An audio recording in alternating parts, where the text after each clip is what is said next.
Saya pengen tanya nih tentang Nah, wanita-wanita peradaban. Biasanya kan peran wanita itu biasanya entah dia itu di rumah atau iya. mungkin dia di belakang layar Mm-mm. atau sebagai penguat gitu. Nah, ada nggak sih misalnya tokoh-tokoh yang inspiratif yang dia ini memang bergerak langsung gitu di dalam perjuangan atau di dalam dakwah seperti itu yang bukan cuma sekedar memotivasi suaminya atau menguatkan Mm-mm. anaknya segala macam. Banyak sebenarnya, Tat. Jadi Mhm. kita kenapa ada seorang ulama yang menulis disertasinya di Al-Azhar dengan judul Tahrirul Mar'ah fi Asri Risalah. Masya Ya, Allah. pembebasan perempuan dalam risalah Rasulullah SAW itu Sallallahu alaihi karena memang terjadi perubahan yang sangat signifikan dalam memandang perempuan dari wasallam. masa jahiliyah Hmm. dibandingkan setelah datangnya risalah Islam yang dibawa Rasulullah SAW.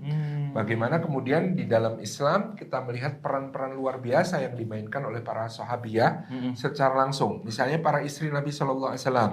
Ibunda kita Aisyah itu seorang penyair, apalagi beliau seorang periwayat hadis, ribuan hadis yang kemudian sampai pada kita hari ini diriwayatkan oleh beliau radhiyallahu anha. Beliau menjadi muallimah, menjadi guru bagi para sahabat dan para tabi'in.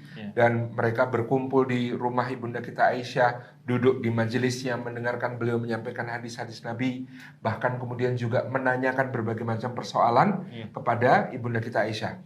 Demikian pula di antara keluarga Nabi Shallallahu Alaihi Wasallam ada yang menjadi orang-orang yang bergiat di medan ilmu ataupun bahkan di medan perang, seperti ibunda kita Hafsah yang menjadi seorang yang pandai ilmu kedokteran, ya, ibunda kita Aisyah yang juga mengikuti Rufaidah maupun Nusaibah di medan perang untuk merawat yang sakit dan menyediakan air minum dan lain sebagainya. Jadi bahkan ada yang menjadi pengusaha seperti ibunda kita Zainab itu bahkan menjadi pengrajin gitu ya, bikin anyaman-anyaman yang kemudian dijual kepada para sahabat yang lain.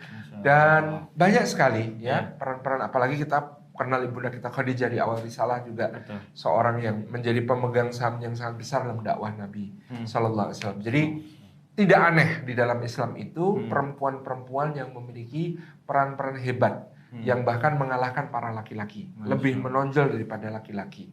Siapa yang bisa menandingi ibunda kita Aisyah dalam penguasaan ilmu dari Rasulullah SAW? Tidak banyak laki-laki yang bisa menyamai ataupun mengungguli beliau. Apalagi tentu saja kalau berkaitan dengan hukum-hukum perempuan atau rumah tangga. Betul, apalagi yang sangat dekat dengan urusan-urusan yang privasi di rumah Rasulullah SAW. Rujukan para sahabat adalah ibunda kita Aisyah dan lain sebagainya. Ummu Salamah juga demikian.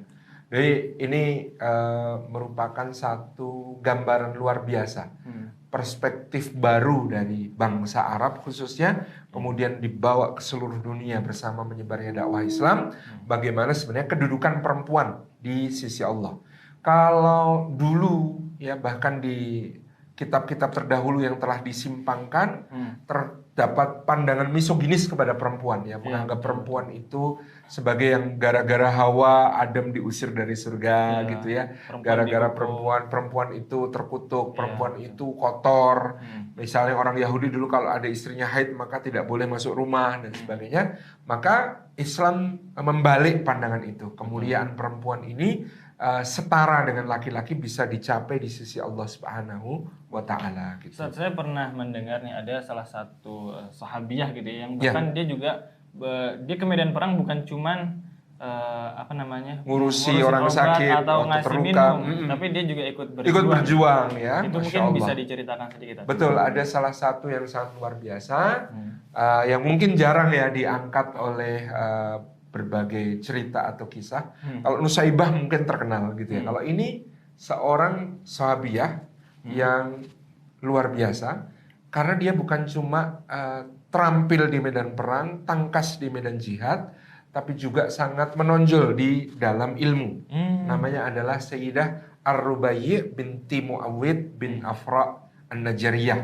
Jadi Ar-Rubayyi binti Muawwid bin Afra. Dari namanya kita tahu dia adalah putra dari seorang sahabat yang gugur syahid di perang Badar.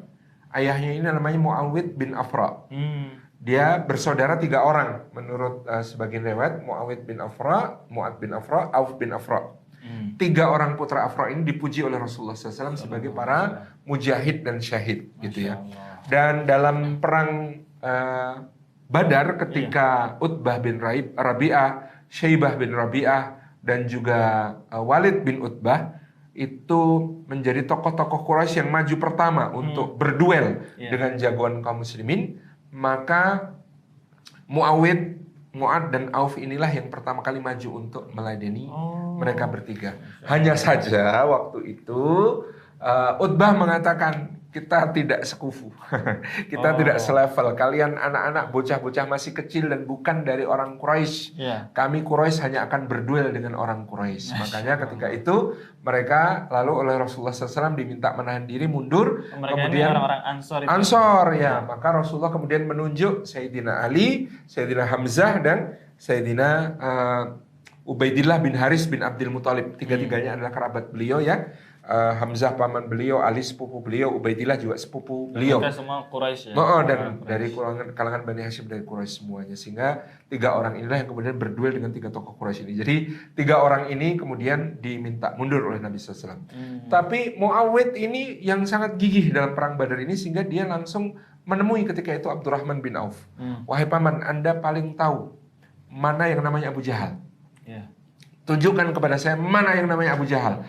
Karena saya tidak ada tujuan dalam perang ini kecuali satu, membunuh Fir'aunnya umat ini, yakni Abu Jahal. Gitu ya. Jadi Muawid ini bersama salah satu riwayat menyebut bersama Mu'ad bin Amr bin Al-Jamuh. Ya, ini berdua ini kemudian sangat bersemangat untuk bisa membunuh Abu Jahal. Ya, jadi karena dia memanggil Abdurrahman bin Auf sebagai paman, kita tahu mereka berdua ini masih sangat muda.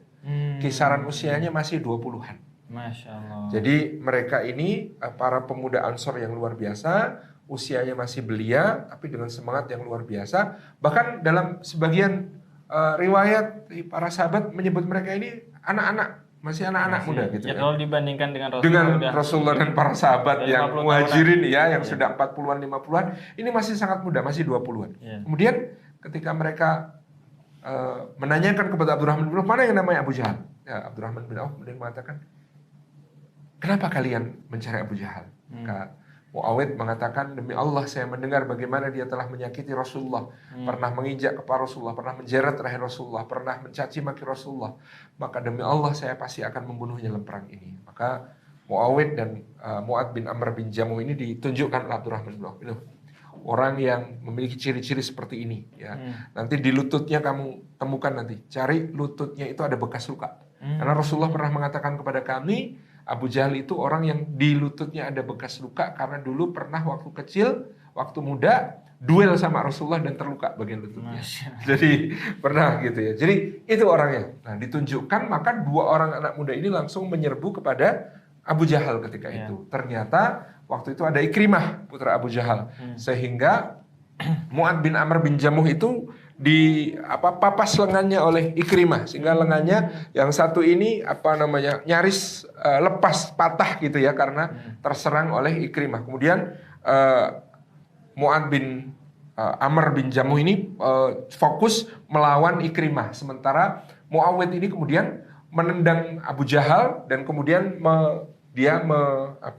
memukulkan pedangnya ke Abu Jahal yang berusaha naik ke atas kudanya. Kemudian dia berhasil mematahkan kaki kudanya Abu Jahal, dan kemudian kuda ini ambruk dan Abu Jahal terjatuh. Ketika Abu Jahal terjatuh ini kemudian dia menginjak Abu Jahal, kemudian menusukkan pedangnya ke badannya Abu Jahal, sehingga dia berhasil ketika itu membunuh Abu Jahal. Maka kemudian setelah Mu'ad bin Amr bin Jamuh tadi melawan Ikrimah, dia terus memerangi Ikrimah dengan sangat gigih, sampai konon karena lengannya ini dianggap mengganggu, dia potong sendiri. Jadi karena sisa lengannya ini ya yang sudah terluka parah ini dianggap mengganggu, dia potong sendiri dengan pedangnya. Nggak fleksibel geraknya. Bikin geraknya susah, kemudian dia patahkan sendiri, kemudian dia menyerang Ikrimah, sampai saat itu dikatakan Ikrimah itu melarikan diri dari medan perang. Sehingga kemudian keduanya lalu bergabung untuk menghabisi Abu Jahal. Sehingga kedua-duanya menghadap kepada Nabi SAW dan menyatakan, ya Rasulullah, sesungguhnya kami telah membunuh Abu Jahal. Siapa di antara kalian? Ya, kami berdua. Kemudian Rasulullah memeriksa pedang mereka, sama-sama berdarah, dan kemudian mengatakan Rasulullah, ya kalian berdualah pembunuh Abu Jahal. Kemudian ketika itu ternyata jasad Abu Jahal itu ditemukan oleh Abdullah bin Mas'ud. Masih sekarat ternyata, belum mati. Nah kemudian Abdullah bin Mas'ud menanyakan, oh ini Fir'aunnya umat ini. Gimana rasanya? Kamu sudah dapati janji Allah kepadamu? Kemudian Abu Jahal mendongak ke atas mengatakan, celaka kamu budak, sekarang menginjak leherku. Kemudian Abu Jahal mengatakan, katakan kepadaku siapa yang menang hari ini. Tentu tentara Allah yang menang. Kalian binasa hari ini. Maka kemudian Ibnu Mas'ud ini memotong kepala Abu Jahal dan kemudian menyerahkannya kepada Nabi Sallallahu Alaihi Wasallam. Jadi ketika itu Ibnu Mas'ud ketika ditanya apakah kamu yang membunuh? Bukan, tapi dua pemuda Ansar. Yang dimaksud adalah Muawid dan Mu'ad tadi yang datang kemudian untuk membunuh mereka. Tinggal apa namanya ya akhir tinggal finishing touch itu ya yang terakhir ya. Yang berusaha itu tadi dua orang itu. Dan kemudian di dalam perang Badar ini Muawid bin Afra syahid. Ini gugur dan kemudian Masya Allah ya setelah gugurnya Muawid bin Afra ini kemudian Nabi SAW pulang ke Madinah. Ternyata putrinya Muawid bin Afra yakni Ar-Rubayyi ini sudah menginjak dewasa dan memang sudah merencanakan pernikahan. Maka itu adalah bulan Ramadan di perang Badar itu ya. Bulan Syawalnya Rubayyi ini menikah. Berarti mungkin juga kalau dilihat usianya menikahnya muda juga. Menikahnya muda juga, mungkin belasan tahun. Jadi karena ayahnya juga baru usia 20-an. Ya mungkin ayahnya juga dulu nikah muda gitu ya, punya anak yang juga kemudian menikah muda. Dan kemudian dalam pernikahannya Rubayyi ini dikatakan ini menunjukkan hubungan dan penghargaan Rasulullah kepada keluarga ini ya. Rasulullah hadir ke pernikahan Ar-Rubayyi binti Muawid bin Afra ini. Kemudian karena ayahnya sudah wafat, ada pamannya yang menjadi wali. Setelah pernikahan, ketika kemudian pengantin perempuan masih di ranjangnya, Nabi SAW masuk terlebih dahulu ke ruangan pengantin perempuan, memberikan hadiah kepada pengantin perempuan ini, kepada Rubayyi, kemudian bahkan memberi nasihat langsung di peraduan. Jadi ini menunjukkan keakraban yang luar biasa, kedekatan yang luar biasa, yang hendak ditunjukkan Rasulullah, perhatian yang luar biasa kepada keluarga ini, seakan-akan Rasulullah menempatkan diri mewakili ayah yang telah wafat, ayah yang telah syahid, ya, menguatkan hati Rubayyi di dalam pernikahan ini. Pesan-pesan seolah-olah dari ayah ke anaknya. Seolah-olah dari ayah ke anak ini yang kemudian dicatat oleh para sahabat, kedekatan Rasulullah SAW dengan keluarga Rubayyi binti Muawid bin Afra yang sangat akrab, sampai Rasulullah masuk ke kamar pengantin untuk memberikan nasihat secara khusus kepada mempelai perempuan gitu ya. Jadi ini keakraban yang luar biasa. Dan ibunda kita Aisyah menceritakan pada suatu hari Ar-Rubayyi ini membawakan satu piring anggur dan kurma untuk Nabi SAW. Dibawa ke hadapan Nabi SAW, kemudian dipersembahkan, ya Rasulullah, ini adalah anggur dan kurma dari kebun kami persembahkan kepada engkau. Maka Nabi SAW langsung mengambil satu kotak isinya perhiasan. Dan Masya Allah ya, kata Aisyah, aku saja sebenarnya sangat menginginkan perhiasan itu, tetapi Nabi SAW kemudian menghadiahkannya kepada Rubayyi dan mengatakan, berhiaslah dengan ini. Berhiaslah dengan ini. Kemudian ini menunjukkan betapa besarnya Rasulullah SAW sangat menyayangi Rubayyi yang kemudian merupakan putri dari seorang syahid di perang Badar. Ya, para ulama mengatakan di perang Badar itu ahli Badar yang hidup saja diberi penghargaan oleh Allah dengan luar biasa, seakan-akan if'alu ma syi'tum qad ghafartu lakum, aku sudah mengampuni kalian, terserah kalian mau apa aja. Apalagi yang syahid di perang Badar. Jadi kedudukan syuhada perang Badar itu memiliki kedudukan yang sangat khusus. Maka inilah penghargaan Nabi SAW kepada keluarga Rubayyi binti Muawid bin Afra. Lucunya lagi, Asma binti Makhrabah, ibunya Abu Jahal, itu kan nantinya dalam Fathu Makkah masuk Islam kemudian hijrah. Lucu ini. Kebetulan Asma binti Makhrabah ini dari dulu terkenal pebisnis minyak wangi. Gitu. Jadi ketika dia hijrah dari Makkah ke Madinah pun dia melanjutkan bisnis minyak wanginya yang kemudian menjadi rujukan. Kalau cari minyak wangi kualitas terbaik itu di Asma binti Makhrabah, ibundanya Abu Jahal gitu ya. Jadi padahal ketika Ikrimah sudah masuk Islam, Rasulullah sudah mengatakan mulai sekarang jangan mencaci maki Abu Jahal lagi gitu ya. Jadi itu ibu atau istri tadi? Ibu. Jadi ibunya sepuh dan juragan minyak wangi. Dan ternyata Rubayyi ini juga tertarik ini bisnis minyak wangi di Madinah ini. Ini bagus nih itu ya untuk dijual kembali gitu ya. Akhirnya dia pun kulak ya bahasa Jawa itu untuk mengambil barang dari Asma binti Makhrabah untuk dijual kembali. Nah ternyata Asma binti Makhrabah mengenali oh kamu ini anak perempuan dari seorang budak yang membunuh tuannya ya, gitu ya. Maksudnya tuannya adalah Abu Jahalnya itu ya. Jadi dalam hatinya Ar-Rubai, dari mana dia tuan dia budak? Kemudian dia langsung membalas, bukan Bu, saya ini adalah anak perempuan dari seorang tuan yang membunuh budaknya gitu. Jadi balas gitu ya, gak mau kalah. Maka kemudian Asma binti Makhrabah itu kayak apa namanya, terbungkam, nggak bisa jawab lagi gitu ya. Akhirnya setelah mereka bertransaksi, Asma kemudian mengatakan, Asma binti Makhrabah ibunya Abu Jahal ini kemudian mengatakan, mulai sekarang aku tidak akan menjual apapun kepadamu. Gitu ya. Kemudian Rubai digitukan juga merasa tidak masalah, dan dia mengatakan, aku pun juga tidak membutuhkan apa-apa darimu untuk kubeli lagi setelah hari ini gitu ya. Sehingga kisah ini kemudian oleh para sahabat dikatakan inilah kehormatan seorang mukmin, putra dari seorang mujahid yang syahid di perang Badar, Ar-Rubai binti Muawid. Jadi dibully itu berani untuk lawan gitu ya. Ya walaupun ya pasti ini tokoh senior Quraisy tuh, ya, wanita terhormat gitu. Iya, secara ego, secara perasaan juga kan itu anaknya gitu. Pasti ada perasaan. Iya. Jadi Asma ini kan wanita Quraisy yang mulia, terkenal, ketika pindah ke Madinah pun kaya raya gitu ya, rumahnya gede gitu, dan Rubaiyah ini tidak minder ya di hadapan tokoh sebesar Asma binti Makhrabah yang juragan besar ini. Ketika dia dibully, dia sanggup untuk membalas. Ketika dia dibully, dia bisa untuk kemudian memberikan jawaban yang telak, yang tidak mampu ditangkis lagi oleh Asma binti Makhrabah selaku ibunya Abu Jahal. Nah, Ar-Rubai binti Muawid ini karena kedekatannya dengan Nabi SAW, kadang-kadang Rasulullah itu refleks kalau Rubai datang, maka apa yang sedang dikerjakan Rasulullah, dia diminta untuk memberi bantuan. Diminta untuk, ya kayak, karena sudah akrabnya, tolong sini, bantuin, gitu kan. Sangat akrabnya, sangat dekatnya, sehingga salah satu yang seluruh kaum muslimin berutang besar kepada Rubai binti Muawid adalah hadis tentang riwayat wudhunya Rasulullah. Sifat wudhunya Rasulullah SAW itu periwayat yang paling jelas menjelaskan detail secara rinci seperti apa wudhunya Rasulullah adalah Rubai binti Muawid bin Afra. Dan bahkan dari 21 hadis yang dia riwayatkan, hadis tentang wudhu ini disepakati oleh Imam Al-Bukhari dan Imam Muslim. Jadi sahih gitu ya, tentang bagaimana sifat wudhu Nabi SAW.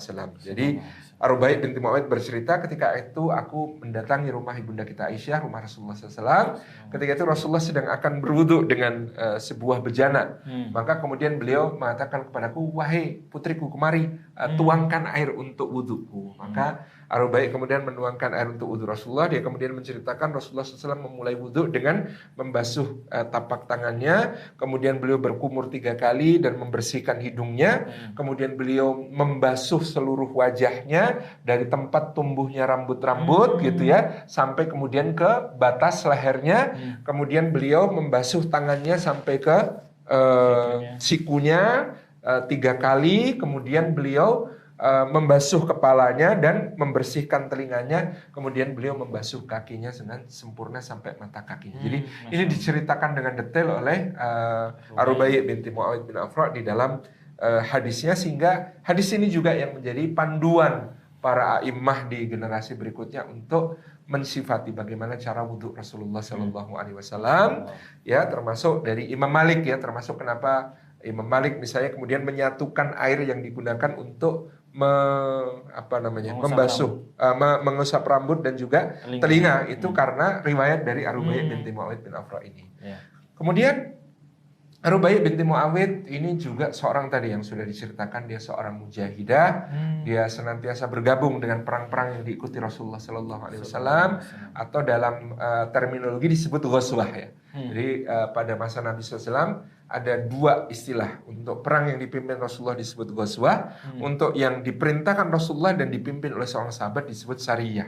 Nah, Rubai binti Muawid mengikuti semua ghazwah dan mengikuti syariah-syariah penting yang dipimpin oleh Abu Bakar, yang dipimpin oleh Umar, yang dipimpin bahkan oleh Usamah bin Zaid. Dia pun bergabung di dalam barisannya. Ini menjadikan Rubai binti Muawid ini seorang yang sangat berpengalaman di dalam berada di medan perang, di garis depan. Dia selalu mampu untuk menempatkan diri dan menjalankan tugas sesuai yang dibutuhkan. Kadang-kadang dia harus tarung sebagai seorang mujahidah memegang pedang. Ya. Ketika kemudian kebutuhan di garis depan tercukupi, dia kemudian misalnya membawakan air untuk orang-orang yang terluka. Dengan cekatan dia berganti untuk merawat luka orang-orang, ya, mengobati dan lain sebagainya. Ini menunjukkan bahwa multi talenta dan dia selalu mencari kesempatan untuk melakukan yang terbaik. Jadi kan kalau kadang-kadang kita sesuai job desk, saya tukang rawat aja, saya tukang bawain air saja, atau saya adalah orang yang bertarung saja di garis depan. Kalau sudah selesai tugas ya sudah. Kalau Ar-Rubaiyyi ini tidak. Setiap peluang untuk dia bisa berfungsi, bertugas di tengah medan jihad, maka dia akan mengambil peran dan tugas fungsi tersebut. Gitu. Nah, banyak murid-murid dari Ar-Rubaiyyi binti Muawiyah bin Afra ini, salah satunya yang menonjol adalah Abu Ubaidah bin Ammar bin Yasir, salah seorang ulama tabi'in. Ini adalah murid utama dari Ar-Rubaiyyi binti Muawiyah bin Afra. Dari beliau juga banyak yang meriwayatkan hadis, ada ulama-ulama tabi'in seperti Salamah bin Zakwan dan lain sebagainya. Ini menjadikan beliau sebagai salah satu ulama perempuan di kalangan sahabat Nabi Shallallahu Alaihi Wasallam. Masya Allah, ini tokoh yang mungkin jarang kita dengar, tapi ternyata sebesar itu ya. Baik dia putra dari tokoh yang utama juga, pahlawan Badar, kemudian juga kedekatan dengan Rasulullah, dan bagaimana kontribusi beliau dalam perjuangan, dan perjuangan di medan perang maupun perjuangan ilmu. Semoga ini bisa menjadi inspirasi buat kita semua, buat yang perempuan dan juga buat yang laki-laki, karena ini luar biasa sekali.